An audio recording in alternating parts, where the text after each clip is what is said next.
रूपाली गांगुली के popular show Anupama में इन दिनों जबरदस्त हाई वोल्टेज ड्रामा देखने को मिल रहा है। शो की कहानी एक बार फिर इमोशनल मोड पर पहुंच गई है। अब तक आपने देखा कि अनुपमा को उस वक्त गहरा झटका लगता है जब उसे पता चलता है कि उसकी खास सहेली रजनी ने ही उसे धोखा दिया है। इस धोखे ने अनुपमा को पूरी तरह तोड़ दिया है। हालात इतने बिगड़ जाते हैं कि पूर्वी छाया चौल के लोग भी अनुपमा को अपना दुश्मन समझने लगते हैं। यही नहीं, उसकी बेटी राही भी अब उसके खिलाफ खड़ी नजर आती है। धोखा मिलने के बाद अनुपमा फैसला करती है कि चाहे कुछ भी हो जाए वह पूर्वी छाया चौल को बचाकर रहेगी। इसी इरादे से वह रजनी से मिलने उसके घर पहुंचती है, लेकिन वहां रजनी अनुपमा की सरेआम बेइज्जती कर देती है और उसे अपने घर से बाहर निकलवा देती है। इसके बाद अनुपमा टूटे हुए मन से एक मंदिर पहुंचती है, जहां वह भगवान से प्रार्थना करती है कि गलती चाहे उसकी हो, लेकिन इसकी सजा चौल में रहने वाले मासूम बच्चों और बुजुर्गों को न मिले। इसी हालत में अनुपमा मंदिर में बेसुध होकर सो जाती है। आने वाले एपिसोड में पराग की एंट्री होती है और वही अनुपमा का सहारा बनता नजर आएगा। पराग रजनी से अनुपमा के लिए लड़ता है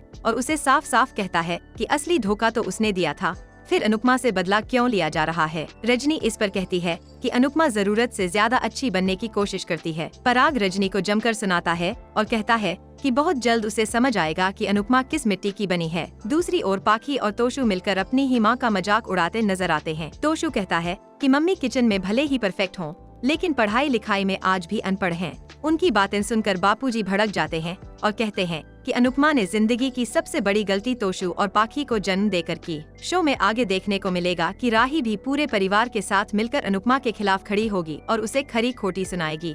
लेकिन पराग साफ कर देगा कि उसने इस प्रोजेक्ट से हाथ अनुपमा की वजह से नहीं, बल्कि रजनी के धोखे के कारण खींचा है। यह सुनकर वसुंधरा पूरी तरह टूट जाएगी। दोस्तों, अगर आपको हमारा वीडियो अच्छा लगे तो उसे लाइक करें, शेयर करें और ऐसी ही दिलचस्प जानकारी पाने के लिए हमारा चैनल फॉलो करें।